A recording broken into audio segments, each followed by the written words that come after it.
નમસ્કાર મિત્રો, MS voice Gujarati YouTube ચેનલમાં તમારું હાર્દિક સ્વાગત છે। જે પણ વિદ્યાર્થી મિત્રોને પીટીસીના એડમિશન ફોર્મ ભરવાના બાકી રહી ગયા હતા ને ફોર્મ ભર્યા પછી હેલ્પ સેન્ટર ખાતે પણ ડોક્યુમેન્ટ ચકાસણી કરવાના બાકી રહી ગયા હતા, તો ફોર્મ ભર્યા પછી તમારે હેલ્પ સેન્ટર ખાતે કયા ડોક્યુમેન્ટ લઈ જવાના થશે તેને લગતી માહિતી તમને આ વિડીયોમાં જણાવવામાં આવશે। જો તમે ચેનલમાં નવા છો તો ચેનલને સબસ્ક્રાઇબ કરી લેજો અને વિડીયોને પૂરો અંત સુધી જરૂર દેખજો। જે પણ વિદ્યાર્થી મિત્રો પીટીસી ડોક્યુમેન્ટ વેરિફિકેશન માટે જાય છે તેમને નીચેના તમામ ઓરિજિનલ ડોક્યુમેન્ટ અને તેની એક કોપી ઝેરોક્સ સાથે લઈ જવાની છે।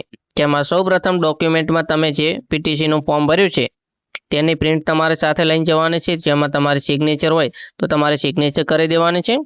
ત્યારબાદ ધોરણ 10ની માર્કશીટ તમારે સાથે લઈને જવાની જરૂર પડશે ને ધોરણ 10માં તમારે જો એકથી વધુ ટ્રાયલ હોય તો તમામ માર્કશીટ તમારે ઓરિજિનલ અને તેની ઝેરોક્સ લઈ જવાની છે।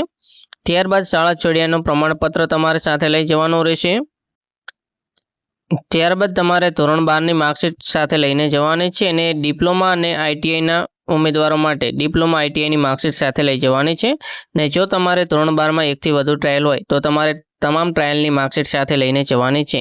ત્યારબાદ તમારે HSC ટ્રાયલ સર્ટિફિકેટ માત્ર ધોરણ 12નો અભ્યાસ કરેલ છે તે વિદ્યાર્થીઓ માટે જરૂર પડશે। આઈટીઆઈ અને ડિપ્લોમાના વિદ્યાર્થીઓ માટે જરૂર રહેતી નથી ને જો તમારી પાસે HSC ટ્રાયલ સર્ટિફિકેટ નથી તો તમે લાસ્ટ ધોરણ 12 જે પણ શાળામાં અભ્યાસ કરો છો તે શાળામાંથી તમને ટ્રાયલ સર્ટિફિકેટ કાઢી આપવામાં આવશે।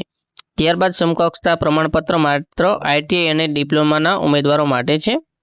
ત્યારબાદ HSC દ્વારા લેવાયેલ ધોરણ 12 સમકક્ષ પરીક્ષાની માર્કશીટ જેમને લાગુ પડે છે તેમના માટે છે। ત્યારબાદ જાતિનું પ્રમાણપત્ર SC ST અને SCBC વગેરેના ઉમેદવારો માટે છે।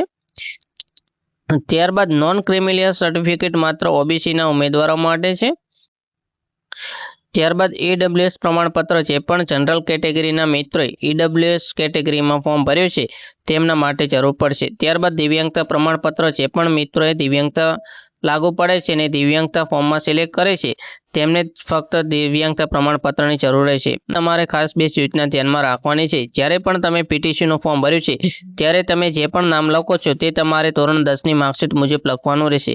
જો તમે ધોરણ 10ની માર્કશીટ અને ધોરણ 12ની માર્કશીટમાં નામ તમારે અટક આગળ પાછળ હશે ને તમે ધોરણ 12ની માર્કશીટ મુજબ નામ લખશો તો તમારું ફોર્મ રિજેક્ટ થશે ને તેના માટે જો તમે ધોરણ 12ની માર્કશીટ મુજબ નામ લખી દીધું છે તો ફોર્મ તમારે અનલોક કરીને ધોરણ 10ની માર્કશીટ મુજબ નામ લખવાનું રહેશે।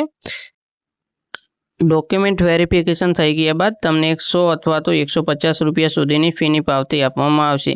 તે તમારે ફીની પાવતી સાચવીને રાખવાની રહેશે ને જો તમારે હજુ ફોર્મ ભરવાનું બાકી છે તો તમે ફોર્મ કેવી રીતે ભરી શકશો તેનો પણ વિડીયો અમારી ચેનલમાં મૂકી ગયેલ છે, જેની લિંક આ વિડીયોના ડિસ્ક્રિપ્શન બોક્સમાં આપેલ હશે।